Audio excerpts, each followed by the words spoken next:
Action movies starring aging actors is nothing new. In fact, they go back as far as 1974 with Charles Bronson in Death Wish. And while most of them start out okay, or at least fun to watch, they all tend to get bogged down with sequels and really start to suffer from the law of diminishing returns. So, with this being the third and last installment of the Equalizer franchise, that is, unless you count the show with Queen Latifah, I ain't ugly enough to be his mom's.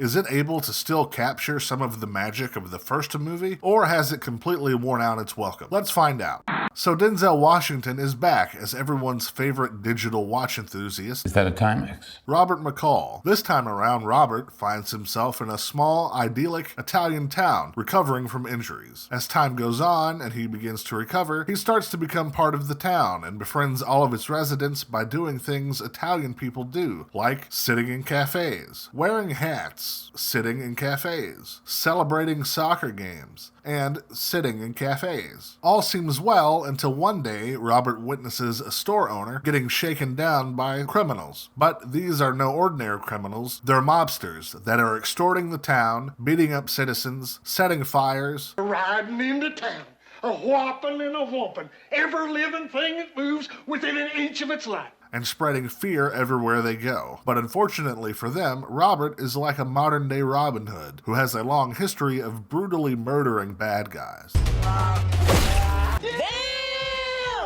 As the bodies pile up, mob boss Vincent threatens the town and orders them to give up Robert, and if they don't, he will set loose every henchman, assassin, killer, mugs, pugs, thugs, nitwits, halfwits, dimwits at his disposal. And as the violence escalates and the body count rises, the movie we end up with is okay. It goes without saying that Denzel Washington is one of the best actors to ever live. He's a 10-time Oscar nominee and a 2-time winner, so watching him do anything on screen is fun. He can literally read greeting cards, and it's a good time.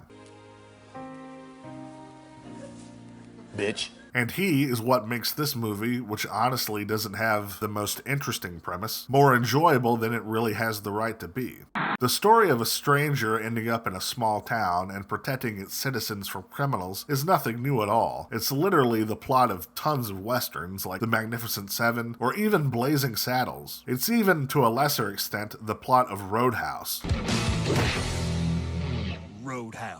But you aren't going to these movies for deep subtext. You're going for Denzel, and you're going so that you can see bad guys get what's coming to them. Which brings me to my next point. The violence in this movie is next level. It may be the most violent of the Equalizer movies. Now, I'm not going to lie and say it's a non-stop gore fest, because it's not. There's actually a fair chunk of time between killings, but when they happen, they are brutal and bloody. Overall, while the movie isn't the best in the franchise, I do think it's better than a lot of these old guy action movies, like Taken, Nobody, Death Wish, or John Wick. All of those, while fine at times, really started to get a bit too crazy with what I was supposed to believe that these guys would actually survive. And while you always know Robert is going to end up on top, he never feels invincible, just good at his job. So, would I recommend this movie? Yeah, I think it's worth a matinee price. It's right at 2 hours long, and it really doesn't feel like it. So it's a movie you could go out and see without having to commit your entire afternoon to it. And if nothing else, I do think it's at least worth a watch when it eventually comes to streaming.